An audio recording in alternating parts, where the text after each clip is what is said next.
கேள்விதான் இல்லையா? கேள்வியா தான் இருக்கு. இந்த இது தெளிவு பெற்றுக்கணும். இந்த கேள்விக்கு விடைதான் நம்ம இப்ப தெளிவு வர இருக்கோம். இப்ப நீயா நானா என்று போட்டியா பார்த்தால் எப்படி இருக்கு? குடும்பத்திலயும் சரி, சமுதாயத்திலயும் சரி, சண்டையும் சச்சரவும் தான். போட்டின்னு இருந்தாலும் சண்டை சச்சரவு தான் இருக்கு. அப்புறம் எப்படி குடும்ப அமைதி, சமுதாய அமைதி அப்படிங்கிறது எப்படி நம்ம கிட்ட நிலவும்? ஏன்னா இப்ப சமுதாயத்துல அப்படித்தான் இருக்கு. அவனை விட நான் பெரிய பணக்காரன் ஆகணும். என்னத்தான் எல்லாரும் உயர்ந்தவனாக புகழ வேண்டும். இதை அடிப்படையா வச்சுதானே மனித குலமே பொருள், புகழ், செல்வாக்கு, புலனின்ப இவற்றை தேடித்தானே சமுதாயம் சென்று கொண்டே இருக்கிறது. எந்த காலத்துல இதுல நிறைவு கிடைக்கும்? இந்த தேடல் இருந்தா எப்ப நிறைவு கிடைக்கும்? எவ்வளவுதான் பணம் சேர்த்தாலும் எனக்கு போதுங்கிற எண்ணம் வருமா? 7 தலைமுறைக்கு சேர்த்தாலும் அந்த நிறைவுங்கிறது வரவே வராது இல்லையா? அதான் கண்ணதாசன் சொல்றாங்க ஒரு பாடல்ல, பறந்து பறந்து பணம் தேடி பாவக் குழியில் நீராடி பிறந்து வந்த நாள் முதலால் பேராசையுடன் உறவாடி. அப்படி இருந்தவனு இறந்துட்டான், அதை சுமந்தவனும் அதை எண்ணி பார்க்க மறந்துட்டான்னு சொல்றாங்க. ஏன்னா அந்த அவன் இப்படி வாழ்ந்திருக்கானே, அப்படி சுமந்தவனும் அதையும் எண்ணி பார்க்க மறந்துட்டாங்கிறாங்க. அவை பிறகு இதை விட பெருசா, பாடுபட்டு தேடி பணத்தை புதைத்து வைத்த கேடுகட்ட மாநிலரேங்கிறாங்க. கூடு விட்டு ஆவி போனால் பாவிகள் யாரோ அந்த பணத்தை அனுபவிக்காங்க. பாவிகள் எப்படி சொல்லியிருக்காங்க கருத்துக்கள். மனம் இதை திருப்பி அதவே தான் நாடுது. இந்த மனம் அந்த நிலையிலேயே இந்த பொருளை தேடியே போயிட்டே இருக்கு. அதுல இருந்து விலகி வரணும் இல்லையா? அத ஒரு சின்ன கதை பாருங்க. ஒரு ஜோக் மாதிரி இருந்தாலும் கருத்து பார்த்துக்கணும். இப்போ ஒருத்தருக்கு இதய ஆபரேஷன் நடந்திருக்கு. அவருக்கு 10 கோடி ரூபாய் பரிசு விழுந்தது. அப்ப வீட்டுல இருக்கிறவங்க எல்லாம், ஐயோ நேற்று தானே ஆபரேஷன் நடந்தது, இப்ப இந்த சந்தோஷமான நிலை போய் சொன்னா என்ன ஆகும் அப்படின்னு ஒவ்வொருத்தரும் ஒவ்வொரு கருத்து புலம்புறாங்களாம். அது எதுக்கும் நம்ம டாக்டர்கிட்ட போய் சொல்லலாம் அப்படின்னு டாக்டர்கிட்ட வந்து, இப்படி அவருக்கு 10 கோடி ரூபாய் பிரைஸ் விழுந்திருக்கு, அதை எப்படி அவர்கிட்ட சொல்லலாமா என்னன்னு தெரியல. நல்ல வேலை செஞ்சீங்க, நேர போய் சொல்லாம இருந்து என்கிட்ட வந்து சொன்னீங்களே, நான் போய் மெதுவா நிதானமா நான் அவர்கிட்ட சொல்லி சேர்த்துறேன் அப்படின்னு சொல்லி அவர்கிட்ட போய் நின்று, என்னங்கய்யா நல்லா நல்லா இருக்கேன், உங்களுக்கு 10,000 ரூபாய் பரிசு விழுந்திருக்கு, அந்த பணத்தை உங்ககிட்ட கொடுத்தா என்ன செய்வீங்க அப்படின்னு கேக்குறாங்க. அதுக்கு அவர் சொல்றாரு, 10,000 கொடுத்தா நான் அன்னதானம் பண்ணிடுவேன் அப்படின்னு சொல்றாங்க. நல்ல வேலை, நல்லது செய்யறீங்க அப்படின்னாங்க. சரி, அப்புறம் 10 லட்சம் விழுந்தா என்ன செய்வீங்க அப்படின்னு கேக்குறேன். அந்த பணத்தை நான் முதியோர் இல்லத்துக்கு எழுதி வச்சிருவேன் அப்படின்னு. நல்ல, வெரி குட், நல்ல நல்ல பழக்கம் அப்படின்னு சொல்றாரு. அப்ப 1 கோடி ரூபாய் விழுந்தா என்ன செய்வீங்க அப்படின்னு கேக்குறாரு. குலதெய்வ கோயிலுக்கு கும்பாசம் எல்லாம் பண்ணி குலதெய்வ கோயில் கொண்டாடுவேன். கோயில் தெய்வத்துக்கு செய்வீங்க, நல்லதுப்பா. அப்ப இப்ப 10 கோடி விழுந்தா என்ன செய்வீங்க அப்படின்னு கேக்குறாரு. அதுக்கு அந்த முதியோர், அந்த ஆபரேஷன் பண்ண பேஷண்ட் சொல்றாரு, என்னங்கய்யா என்ன டாக்டர் நீங்க இப்படி கேக்குறீங்க, எனக்கு உயிர் கொடுத்த நீங்க, உயிர் கொடுத்து என்னை இப்ப வச்சிருக்கிறவங்க நீங்க, எனக்கு அந்த 10 கோடி விழுந்து உங்க பேருக்கு நான் எழுதி வச்சிருவேன் அப்படின்னு சொல்றாங்க. டாக்டர் இதை கேட்டு உடனே மயக்கமாயி கீழே விழுந்துட்டாராமா. அது மாதிரி இது ஜோக்கா இருந்தாலும் எவ்வளவு மனம் வந்து எதுலயும் தெளிவு வருவதே இல்லை இல்லைங்களா? அதுல இருந்து மன தெளிவு வரணும் இல்லை, இதுல இருந்து மனித குலமே மீண்டு பெறணும் என்றால் என்ன வேணும்னு மகிழ் சொல்றாங்க அப்படின்னா, உயிர் உணர்வு இறை உணர்வும் பெற வேணும். அப்பொழுதுதான் இந்த பெரிய தத்துவமான ஒன்றே குலம் ஒருவனே தேவன் என்று அந்த தத்துவத்தை நாம் உணர வேண்டும். அதுக்கு உயிர் உணர்வு பெற வேண்டும், இறை உணர்வு பெற வேண்டும். அதுக்குதான் மகிழ்ச்சி இந்த ஒரு பாடல்ல நம்மளுக்கு விளக்கம் கொடுக்குறாங்க. இறைநிலைக்கும் மனநிலைக்கும் இடையே உள்ள உயிரை எளிதாக உணர்ந்திடலாம் அகத்தவத்தின் மூலம். மறைவிளக்கும் உண்மைகளை மனதினுள் உணர்வாய், மற்றவர்கள் காட்டுவதற்கு வெளியில் ஒன்றுமில்லை. புறவுடைமை, விழிப்பு நிலை, அஞ்சாமை, தியாகம், புலனுணர்வு, இன்பத்தில் அளவு முறை வேண்டும். நிறைவு பெற முடிவெடுத்து வலுவாது ஆற்று, நேர்மையுடன் வாழ உன்னில் அவன் அவனுள் நீயே. இதுல வேறுபாடே இல்லைங்கிறாங்க. எப்படி இறைநிலை தானே இறைத்துகளாகி, இறைத்துகளின் கூட்டு தானே அதுதானே நம்ம உடல்ல உயிராக இயங்கிட்டு இருக்குது. உயிரின் படர்க்கை நிலை தானே மனமாக செயல்படுகிறது. அப்ப அந்த மனதை கொண்டு உயிரை உணர வேண்டும். அது அகத்தவத்தில் என் மனதை உயிரின் மீது வைத்தேன் மகிழ்ச்சி குறிப்பிட்டிருக்காங்க. அப்போது மனதை கொண்டுதான் அந்த மூலமான மனதுக்கு மூலமான உயிரை உணர வேண்டும். பிறகு உயிருக்கு மூலமான இறையை உணர வேண்டும். இது தவத்தின் மூலமாகத்தான் உள்ளே ஆழ்ந்து சென்று ஒடுங்கி நின்று உணரக்கூடியது. இது மற்றவர்கள் காட்டுவதற்கு வெளியில் ஒன்று இல்லைங்கிறாங்க இல்லையா? ஒன்றுமே உனக்குள்ளே கட பிளஸ் உள் கடந்து சென்று உணர்வதுதான் உயிர் உணர்வு. இந்த உணர்வு பெற்றால்தான் அப்ப என்ன ஆகும்? மனம் தன்னை போல பிறரை எண்ண தன்மை உண்டாகும் இல்லையா? அப்போது உள்ளத்தில் கருணை, அன்பு, தியாகம், விழிப்பு நிலை போன்ற பண்புகள் உருவாகும். அப்போ புலன் உணர்வு இன்பத்தில் என்ன ஆகும்? வரை கடந்து போக மாட்டோம். அளவு முறையோட வாழ்வோம், நேர்மையாக வாழ்வோம். அப்போ உன்னிலே அவன், அவனிலே நீ. அப்படி 2 பிரிவு இருக்கா? இல்லையா? நேர்மையாக வாழும்போது எந்த பிரிவுமே இல்லை. இதுல நீ இதை உணர்ந்து விட்டால் நீயா நானா என்ற கேள்வி வருமா? முதல்ல நீயா நானா கேள்வி வருமா? இந்த உணர்ந்த நிலையில தான் அருணகிரிநாதர் சொல்றாங்க, நீ வேறு நான் வேறு என்று எண்ணாதிருக்க நீயும் நானுமாய் ஏக போகமாய் சுகமருள் பராபரமே என்கிறாங்க. நீ வேற நான் நீயும் நானும் இறையும் நீயும் ஒண்ணுதான். அந்த உணர்ந்த நிலையில் தான் அவனிலே நீ நீ இல்லை. அந்த உணர்ந்த நிலையில குறிப்பிட்டிருக்காங்க. இத பாரதியாரு இதைத்தான் குறிப்ப காக்கை குருவி எங்கள் ஜாதி. அதை விட ஒரு பால் நோக்க நோக்க எல்லாத்தையும் நோக்க களியாட்டம் அந்த இறை உணர்வு தானே இது. இதில் ஏன் நாம முரண்பட்டு இருக்கிறோம்? இதுல உணர்வதற்கு நமக்கு தடையாக எது இருக்கு? இது ஏன் இந்த நிலைக்கு நம்ம மனம் இன்னும் வரல அப்படிங்கிறத மகிழ்ச்சி இது இந்த பாடல்ல நம்மளுக்கு குறிப்பிடுறாங்க. நான் எனினும் நீ எனினும் நிறையறிவில் ஒன்றை நல்லுயிரில் வினைப்பதிவில் முன்பின்னாய் உள்ளோம் ஊனுருவில் இன்ப துன்ப உணர்வுகளில் எல்லை உண்டாக்கி வரையறுத்து வேறுபடுகிறோம். ஏன், எங்கே, எப்போது, எவ்வளவு, எவ்வாறு எனும் வினாக்களின் ஊடே இழைந்து ஆழ்ந்து செல்ல 2 வரி வான் அறிவோம் உயிர் விளங்கும் வரைகடந்து நிற்கும் வழி தெரியும் வளம் பெறுவோம் வாழ்வு நிறைவாகும் அப்படின்னு இந்த பாடல்ல குறிப்பிட்டிருக்காங்க. இந்த பாடல்ல நம்மளுக்கு என்னென்ன விளக்கம் கொடுத்திருக்காங்க அப்படின்னா பிறவியின் நோக்கத்தையே இதுல தெளிவுபடுத்தி இருக்காங்க இல்லையா? எதுல போய் எப்படி இருக்கணும் அப்படிங்கிறத பிறவியின் நோக்கமே. அதுக்கு எதற்கு பிறந்தோம், என்ன செய்ய வேண்டும், நம் மூலம் என்ன, முடிவு என்று தெளிவுபடுத்தி வாழ வேண்டும். இதுல அவ்வளவு கொடுத்திருக்காங்க. இதுக்கு 4 கேள்விகளை நம்மளுக்கு கொடுத்திருக்காங்க. அப்ப சொல்றாங்க, நானாக இருந்தாலும் 4 கேள்வி என்ன? ஏன், எங்கே, எப்போது, எவ்வளவு, எவ்வாறு. இந்த கேள்விதான் நம்மளுக்கு கொடுத்திருக்காங்க.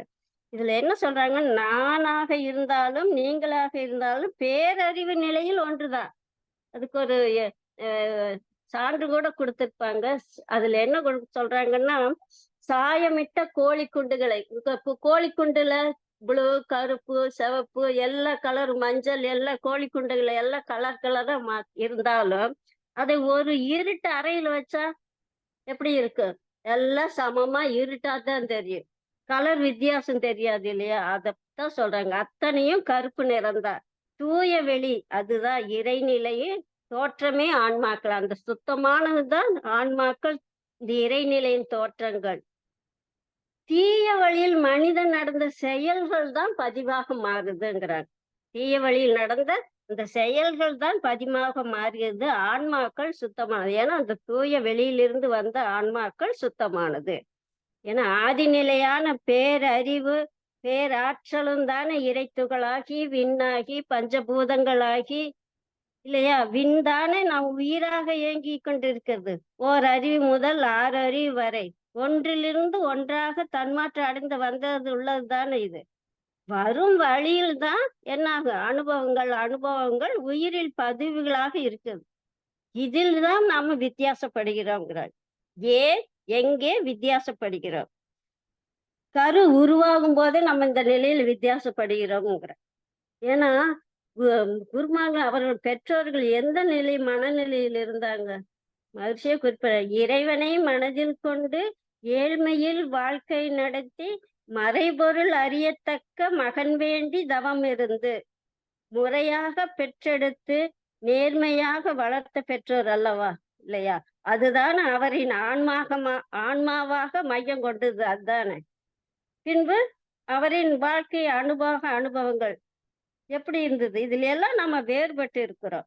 அவரின் வாழ்க்கை எவ்வாறு இருந்தது? தவ வாழ்க்கை, தற்சோதனை, அற வாழ்க்கையாக, உலகம் நலம் கருதும் வாழ்க்கையாக அமைந்தது, இல்லையா?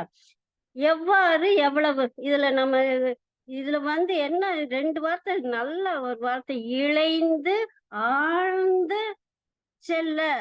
சாதாரணமா ஒரு வார்த்தை அல்ல இது.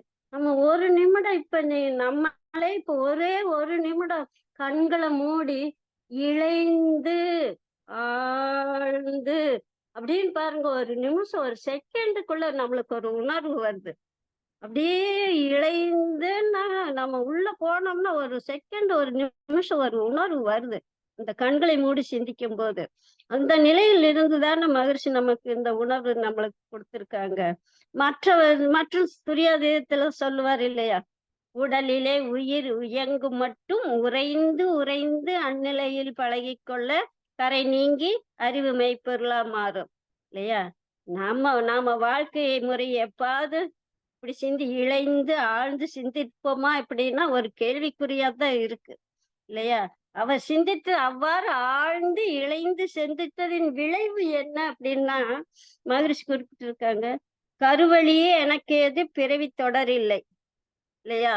களங்கமாக இருக்கக்கூடிய தன்முனைப்பு, பழி செயல், மாவை வேற்றல எப்படி திருவருளோடு அந்த அறிவோடு இணைத்தும் கர்மயோக சிறந்த நெறியால் தூய்மை செய்து கொண்ட அந்த களங்கங்களை எல்லாம் கர்மயோக நெறியால் தூய்மை செய்து கொண்ட இந்த மெய்ப்பொருளை உணர்ந்த நிலையில் அயராத விழிப்பில் தவத்தோடு ஒன்றி மருள் நிலைத்த மனநிலையில் அமைதியை மனதில் கொண்டு கொண்டு இறையுணர்வு பெற உலகுக்கு அருள் தொண்டாற்றி மகிழ்வேன்னு சொல்றாங்க. இதை உணர்ந்த நிலை, இல்லையா? அப்புறம் அடுத்தது குறிப்பா வான் அறிவோம் உயிர் விளங்கும்.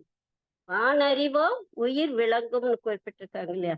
சொல்லியிருக்காங்க, பேரியக்க மண்டலம் பெரிதுதான் என்றாலும் ஓர் இயக்கமாய் உந்தன் உடலாய் காண்கின்றேன். சீர் இயக்கங்கள்லாம் சிந்திக்க பெரு வியப்பு. யார் இயக்க வல்லாரே உன்னையன்றி பேரண்டத்தை. இந்த உணர்வு, இந்த பேரண்டத்தை நினைச்சு அந்த இறை தானாக உணர்வு, இல்லையா? இந்த உணர்வு நிலையில் வரை கடந்து எல்லையற்ற அந்த பேராற்றலோடு பரவெளியில் கலந்து நிற்கும் நிலையில் அப்ப என்னாகும்? மகிழ்ச்சியே நம்மளுக்கு விடையும் சொல்றாங்க. உன்னுள்ளே நான் அடங்க, என்னுள்ளே நீ விளங்க, எனதுள்ளம் தூய்மை பெற்றேன், இன்னும் வேற என்ன வேண்டும்? இப்பேறு பெற்ற பெண்ண மனித பிறப்பே முய்மை எழுதியது. இதை விட பேரானந்த நிலை இருக்குதான்னு சிந்திச்சு பார்க்கணும். அப்போது வாழ்க்கை வளம் பெருகும். நிறைவு, சந்தோஷம், அன்பு, கருணை, ஆனந்தம் எல்லா வளம் பெற்று முக்தி மோட்சம் என்ற பதம் அடைவோம். அப்ப நீ வேறு நான் வேறு என்ற எண்ணம் வருமா? இல்லையா? இது வரவே வராது, இல்லையா? இதனால் என்ன? ஜாதி, மதம், நாடு, இனம், மொழி என்ற எல்லைகள் எல்லாம் கடந்து நிற்கும், இல்லையா? எல்லையே இல்லாத அந்த பேராற்றலோடு கடந்து நிற்கும் போது வேறுபாடு இல்லாத ஒரு நிலை நம்ம மனித குலம் அடைய வேண்டும் தான் மகிழ்ச்சி இவ்வளவு கொடுத்திருக்காங்க. இதுல மாணிக்கவாசகம் கூட ஒரு வரி கொடுக்க, தென்னாடுடைய சிவனே போற்றி எந்நாட்டவருக்கும் இறைவா போற்றின்னு குறிப்பிட்டிருக்காங்க. அதுல எல்லா நாட்டுக்கும் ஒரே தெய்வம். அதுதான் யார் எந்த தெய்வத்தை வழிபட்டாலும் ஒரே தெய்வம் சுத்த வெளிதான். ஒரே தெய்வம் சுத்த வெளிதான். அதான் ஒரு குளம் இருக்கு, குளத்தை சுத்தியில் படிக்கல் இருக்குமா? எந்த படித்துறை வழியாக இறங்கினாலும் நீர்நிலையின் அடையலாம். அது மாதிரி எல்லா நெறிமுறைகளும் ஒரே கடவுளை தான் அடையும் என்கிற ராமகிருஷ்ண பரமஹம்சர் இந்த விளக்கம் சொல்றாங்க. ஏன்னா அப்ப இது விளக்கங்கள் நிறைய. அந்த காலத்துல அப்படி வாழ்க்கை இந்தியாவை ஆட்சி செய்த ஆங்கிலேயர் கூட நம்ம மண் அத தென்னாடுடைய எல்லாற்றவர்க்கும் இறைவா போற்றிங்கிற இந்தியாவை ஆட்சி செய்த ஆங்கிலேயர் கூட நம் மண்ணின் தெய்வங்கள் மீது ஈர்க்கப்பட்டு கடவுள் தரிசனம் பெற்றவர் என்பதற்கு சான்றுகளும் கல்வெட்டு இருக்குதுன்னு சொல்றாங்க. இப்ப ஆன்மீகம் என்பது ஆன்மாவின் தேடல். அது மதங்களை கடந்தது. கடவுள் நிலையை அனுபவித்த அருளாளர்கள் நிறைய விளக்கங்கள் கொடுத்திருக்காங்க. காஞ்சி மகா பெரியவரும் கூட தரிசித்து ஏராளமான இஸ்லாமியர்கள் பலன் பெற்றிருக்காங்கன்னு குறிப்பிடுறாங்க. அவர்களை சந்திக்கும் போதெல்லாம் அவர் கேட்பாங்களாம், 5 வேளை தொழுகை மார்க்கம் கடமையை சரிவர செய்யுங்கள் என்பாராம். அப்போ காஞ்சி சங்கர மடத்துக்கு பக்கத்துல மசூதி இருக்குமா, அங்க காலையில் அந்த தொழுகையோட ஓசை கால நேரம் அவர் கடமைகளை நன்றாக செய்வதற்கு உதவியா இருக்கு அப்படின்னு சொல்றாங்க காஞ்சி பெரியவர். அப்போ மனித நேயம், ஒற்றுமை, பேரன்பு இவற்றை அடிப்படையாக கொண்டு வாழ்ந்தவர்கள் தான் இவர்கள் எல்லாம், இல்லையா? அப்போ இன்னொரு விளக்கம் சொல்றாங்க, ஆங்கிலேயர் காலத்தில் இந்த மதங்களை எல்லாம் கடந்து நின்ற நிலை இருக்கு அப்படிங்கிறது. 17ஆம் நூற்றாண்டின் முடிவில் மதுரை கலெக்டராக இருந்தவர் ரோஸ் பீட்டர் அம்மா. மக்களிடம் பேரன்பு கொண்டவர் இவர். ஆங்கிலேயராக இருந்தாலும் தன்னால் முடிந்த வரையில் மக்களுக்கு உதவி செய்வாராமா. ஒரு முறை என்னாச்சு அப்படின்னா, கன்னிவாடி, பெரியகுளம், போடி பகுதிகளில் காட்டு ஆணைகளின் தொந்தரவு அதிகமா இருந்ததாமா. அதிகாரிகளை அதை தடுக்க முடியவில்லை. அதை அறிந்த பீட்டர் என்ன செய்தார்னா, நேரில் சென்று அவரே வேட்டையாடி ஆணைகளின் கொட்டத்தை அடக்கினாராமா. அவருடன் இருந்த அன்புதான் காரணமாகத்தான் அவர் அவ்வளவு அன்பா இருப்பாராமா மக்களிடம். அந்த அன்பின் காரணமாக ஏழைகளை நாடி சென்று, ஏழைகள் எங்க இருக்காங்களோ அவர்களை தேடி சென்று அவர்களுக்கு என்ன தேவைன்னு அறிந்து உதவி புரிவாராமா. அதனால அந்த மக்கள் எல்லாம் தங்கள் பகுதியில் நடக்கும் விழாக்களில் அவர் மீது ஏராளமான நாட்டுப்புற பாடல்கள்லாம் அவர் மேலேயே நாட்டுப்புற பாடல்கள்லாம் பாடியிருக்காங்களாமா. அதுல ஒண்ணு என்னன்னா, பீட்டர் பாண்டியன் அம்மானை என்ற நூலை இயற்றப்பட்டதாகவும் தற்போது அந்த நூல் கிடைக்கவில்லைன்னு குறிப்பிட்டிருக்காங்க. ஏன்னா மக்கள் அவரை மதுரை ஆண்ட பாண்டியன் மன்னராகவே கருதினாராம். வீரம், கொடை, எளிமை, அன்பு, நல்ல பண்புகளை கொண்ட ரோஸ் பீட்டர் தினமும் அலுவலகத்தில் செல்லும் முன்பாக மீனாட்சி அம்மன் கோயிலை சுற்றி அந்த சித்திர வீதி இருக்கு இல்லையா, அதுல குதிரையில் சுற்றி வணங்கிய பிறகுதான் பணிபுரிவாராமா. அம்மன் சன்னதியில் ஒரு நிமிட நேரம் கண்ணை மூடி மனம் உருகி வேண்டுவாராமா. இது அவர் வாழ்ச்சியில நடந்தது.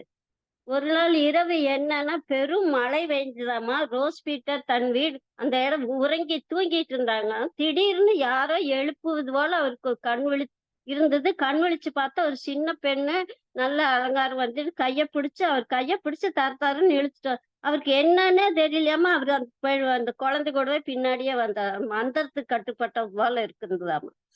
அவர் என்ன அந்த மாளிகை விட்டு சிறிது தூரம் தான் வந்திருப்பாராமா. இடி மின்னல் தாக்கி அந்த அந்த மாளிகையே இடிஞ்சு விழுந்துதாமா. திகைத்து பார்த்தாராமா ரோஸ் பீட்டர். ஐயோ, இவ்வளவு நடந்திருக்கேன்னு திட்டு பார்த்து அந்த குழந்தை சிறுமி கோயிலுக்குள்ள போய் மறைஞ்சிருச்சாமா. அப்ப தன் கண்ணீருடன் தன்னை காப்பாற்றிய அந்த மீனாட்சி அம்மனுக்கு நன்றி கடனாக அவர் என்ன செஞ்சார், குதிரை சேணத்தின் பாதத்தை தங்கத்தால் செய்து மாணிக்க கல் பதித்து அது காணிக்கையா செலுத்தினாராமா. ஆனா இன்றைக்குமே அந்த சித்திரை திருவிழாவின் 5ஆம் நாளான வேடர் பரி லீலை அப்படின்னு நடக்குதாமா. இன்றைக்கு அவர் கொடுத்ததை இன்றைக்கு அதை வச்சு விழா நடத்துறாங்கன்னு குறிப்பிட்டிருக்காங்க. இது மாதிரி எவ்வளவோ நடந்திருக்குங்க. பாண்டிய மன்னர்களில் வரிசையில் பீட்டர் பாண்டியன் இடம்பெற்றார் எனில் இதில் உன்னுடையது என்னுடையது என்று ஏதாவது இருக்கா? ஜாதி இருக்கா? மதம் இருக்கா? நாடு இருக்கா? இல்லையா? தெய்வம் என்ற பேராற்றல் எவ்வித பாகுபாடும் பார்க்கவில்லை. புரியுதுங்களா? தன் ஆற்றலை வழங்கி கொண்டுதான் இருக்குது. யாரையும் எதுன்னு பார்க்கல. அதான் கண்ணதாசன் நல்ல தத்துவ பாடல் பாருங்க. பிள்ளைக்கு தந்தை ஒருவன், நம் எல்லோருக்கும் தந்தை இறைவன், இல்லையா? அந்த இறைவன் என்ன செய்யற? மண் குடிசை வாசல் என்றார் தென்றல் வர தயங்கிடுமா, மாலை நிலா ஏழை என்றால் வெளிச்சம் தர மறுத்திடுமா? உனக்காக ஒன்று எனக்காக ஒன்று தெய்வம் எப்போதும் கொடுத்ததில்லை. இதெல்லாம் எப்படி தத்துவம் பாருங்க. தெய்வம் ஏதாச்சும் வஞ்சனை செய்தா நம்ம இதுல எல்லாம் எவ்வளவு உணர்ந்த தத்துவ பாடல். தெய்வம்ங்கிறது எல்லாத்துக்கும் சமமாத நீ வேறு நான் வேறுன்று பிரிச்சு பார்க்கறதே கிடையாது. நம்ம மனித குலம்தான் இதையே பிரித்து பார்த்து துன்பங்கள் துயரங்களே அனுபவிச்சுட்டு இருக்காங்க இல்லைங்களா? நீ அதான் மகிழ்ச்சி இது சொல்றாங்க. இது உணர்ந்த மனித குலம் ஏன் கஷ்டப்படுதுன்னு சொல்றாங்கன்னா, நீதி நெறி நன்கறிந்த மனிதர் வாழ்வில் நெருக்கடி ஏன் வந்ததென்று கணக்கு பார்த்தால், ஆதிநிலை இருப்படுத்தால் அதன் பின் வந்த ஆதிநிலை என்ன? இந்த அணு முதல் அண்ட பிண்டம் அறிவு லாபம் ஜாதி மத தேச மொழி இன பேதங்கள் தனி உடைமை பற்று இந்த வகையின் மூலம் பாதிக்கு மேல் மனித சக்தி வீணாய் பயனற்று போவதை நாம் உணர்ந்து கொண்டோம்னு சொல்றேன். எப்படி இந்த இதில் ஜாதி மதமும் பேதங்களும் பார்க்கும்போது தனி உடைமை பற்று பாசம் இவற்றினால்தான் மனித குலம் சக்தி எல்லாம் செலவு செய்து தன்னை யார் என்று அறியாமல் மனித குலம் பற்றுக்கள் மீது தன் சக்தியே வீணாக போகுது அப்படின்னு மகிழ்ச்சி ரொம்ப மன உருகி சொல்றாங்க. சக்தியெல்லாம் வீணாக போச்சு. அப்ப மனித குலம் வாழ்க்கையை புரிந்து கொள்ளாமலும் இறை நீதி உணர்ந்து கொள்ளாமல் இறையை உணர்ந்து கொள்ளாமலும் உயிரை உணர்ந்து கொள்ளாமலும் தான் வாழும் வாழ்க்கை நிரந்தரமாக எண்ணின இப்ப வாழ்ற வாழ்க்கை நிரந்தரம்னு எண்ணிக்கொண்டு வாழ்க்கை நடத்துகிறார்கள் என்று தன் வருத்தத்தை ஆதங்கத்தை வெளிப்படுத்துறாங்க. வாழ்க்கையே இந்த வாழ்க்கை அப்படிங்கிறது நிரந்தரமா அப்படிங்கிறது ஒரு நிமிஷம் யாரும் இந்த மனிதர்களை இப்ப நினைத்து பார்க்கக்கூடிய நிலையில் இல்லை அப்படிங்கிறத மகிழ்ச்சி குறிப்பிடுறாரு. அந்த பொய்ப்பொருள் மூலம்தான் வாழ்ந்துகிட்டு இருக்காங்க அப்படி. அதுக்கு இது ஒரு முனிவர் வந்து ஒருவர் வந்து அரண்மனைக்கு வர்றாங்க. அரசரிடம் வந்து அவர் என்ன ஒரு நாளைக்கு இந்த விடுதியில் நான் தங்கி செல்ல அனுமதி வேண்டுன்னு அந்த முனிவர் கேக்குறாங்க. அதற்கு அரசர் என்ன சொல்றாரு? இவ்வளவு பெரிய அரண்மனையை விடுதின்னு கூறுறீங்களே அப்படின்னு சொல்றாரு. அதுக்கு அந்த முனிவர் கேக்குறாரு, இதற்கு முன் இங்க யார் இருந்தாங்க என்று கேக்குறாரு. அதற்கு முன் எங்க அப்பா இருந்தாங்க. அதற்கு முன்ன எங்க தாத்தா பாட்டி இருந்தாங்க. சரி, அதுக்கு முன்ன அவங்க அப்பா இருக்கு. சரி, இதெல்லாம் விடு. உனக்கு இப்ப நீ இருக்க. உனக்கும் பிறகு இதுல என்ன சந்தேகம்? எனக்கும் பிறகு என் மகன் தான் இருப்பா அப்படின்னு. இப்படி ஒருவர் பின் ஒருவராக இருந்து போகக்கூடிய இடத்திற்கு விடுதி என்று தானே பேர். இங்கேயாவோ சதமா இருக்க விடுதி தானே அப்படின்னு நிரந்தரமில்லாத வாழ்க்கையே குறிப்பிடுறாங்க. அதான் அம்பலவான தேசிக விநாயகம் பிள்ளை, கவிமணி தேசிக விநாயகம் பிள்ளை இதைத்தான் குறிப்பிடுறாங்க. இருந்து சென்ற முன்னோர்கள் இடத்தில் எல்லாம் யாமிருந்து விருந்து செய்து மகிழ்கின்றோம், விகடம் சொல்லி திரிகின்றோம். இருந்த இடத்தை விட்டு நாமும் எழுந்து சென்ற பின்னாலே விருந்து செய்வார் யாராரோ, விகடம் சொல்வார் யாராரோ. இதுதாங்க வாழ்க்கை. இந்த வாழ்க்கையை புரிந்து கொண்டால் நீயா நானா என்ற எண்ணம் வருமா? இல்லையா? அதான் கௌதமர் இதைத்தான் கௌதமர் சொல்றாங்க. ஓடும் உதிரத்தில் வடிந்து ஒழுகும் கண்ணீரிலும் தேடி பார்த்தாலும் சாதி தெரிவதுண்டா அப்பா? ஓடும் உதிரத்தில் வடிந்து ஒழுகும் கண்ணீரில் தேடி பார்த்தாலும் சாதி தெரிவதுண்டா அப்பா?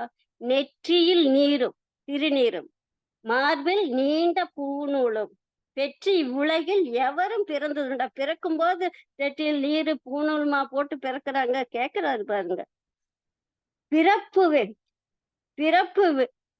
பிறப்பினால் எவருக்கும் சிறப்பு வராதப்பா. பிறப்பினால் எவருக்குமே பெருமை வராதப்பா. சிறப்பு வேண்டுமென்றால் நல்ல செய்கை வேண்டுமப்பா. அப்படிங்க நல்ல செயல் தான் மனிதனை உயர்த்தும் அப்படிங்கிறத சொல்லியிருக்கு. யாரையும் பிரித்து பார்க்காம பூவுலக வாழ்க்கையில யாரு குற்றம் சொல்லக்கூடாதுங்க. அதுதாங்க, யாரு குற்றம் சொல்லக்கூடாது.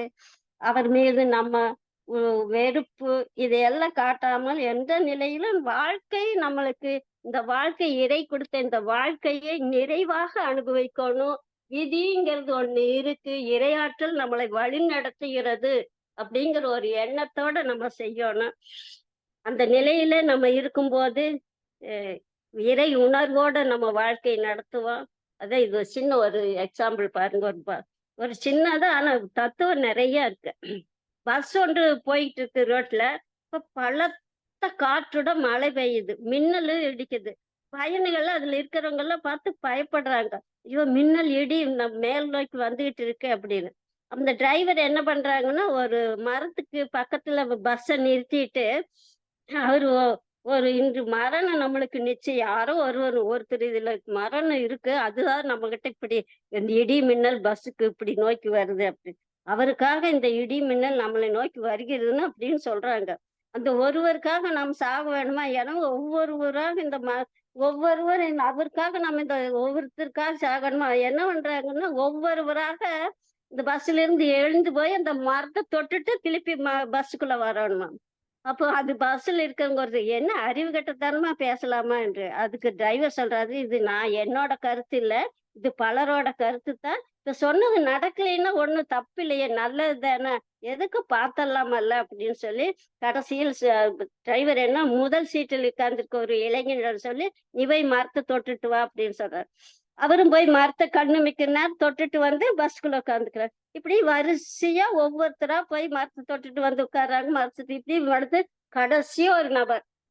அவருங்க அவரெல்லாம் இவனாலதான் நம்மளுக்கு இந்த இவன் போயிட்டான்னு நம்மெல்லாம் காப்பாத்தப்படுவோம் அப்படின்னு சொல்லி எல்லாரும் அவரு நம்மனால இவங்களுக்கெல்லாம் கஷ்டம் வருதா? நம்ம தானே கடைசியா தொட போறோம்னு அவங்களுக்கு ஒரு அப்ப என்ன பண்ற இவரு நடந்து போய் அந்த மரத்த தொடப்போற கண்ணிமைக்கு நேரத்துக்குள்ள பஸ் மீது இடி விழுந்து எல்லாம் இறந்தாராம். இதுதாங்க வாழ்க்கை. யாரை குறை சொல்லுவோம். அந்த கடைசி நபரால் தான் அனைவரும் காப்பாற்றப்பட்டிருக்காங்க இல்லையா? இதுபோல நம் வெற்றிக்கு பின்னே நல்லவர்களின் உழைப்பு, ஆதரவு இதெல்லாம் நம்மளுக்கு இருக்கு. எந்த வகையிலாவது பெற்றோர்கள், மனைவி, கணவர், குழந்தைகள், உறவினர்கள், நண்பர்கள் என்பது பலரது வடிவங்களில் தெய்வம் நம்மை காப்பாற்றுகிறதுன்னு குறிப்பிடுறாங்க. அவரு யாரா இருந்தாலும் தெய்வ நிலை தான் நம்மள காப்பாத்துது. இதுல பிரித்து பார்க்கலாமா? இது விதிப்படி தானே நடக்குது என்று அறிந்து கொண்டால், நீயா நானா என்ற கேள்வி வருமா? நீயா நானா என்ற கேள்வி தோன்றுமா? காரணமே இருக்காது. இல்லையா? இதெல்லாம் உணர்ந்து கொண்டால், இறைதான் நம்மளை வழி நடத்துகிறது. இந்த வாழும் வாழ்க்கை நிரந்தரம் கிடையாது. அதுக்கு நம்ம பொருளை தேடி, புகழை தேடி அலைய வேண்டியதில்லை. அந்த இறை உணர்வு பெற்று ஜாதி, மத, இன பேதங்கள் அற்ற நிலையில் வாழும்போது, நீ, நான் என்ற நிலை மறந்து ஏக போகமா ஒன்றே குலம், ஒருவனே தேவன் என்ற வாழும் வாழ்க்கை இயல்பாக அமையும் என்று கூறி, இந்த இந்த சிந்தனையை இதனுடன் நிறைவு செய்து கொள்கிறேன். மீண்டும் ஒருமுறை இந்த வாய்ப்பு அளித்த அன்பு உள்ளங்கள் அனைவருக்கும் நன்றி கூறி நிறைவு செய்து கொள்கிறேன். வாழ்க வளமுடன். வாழ்க வளமுடன்.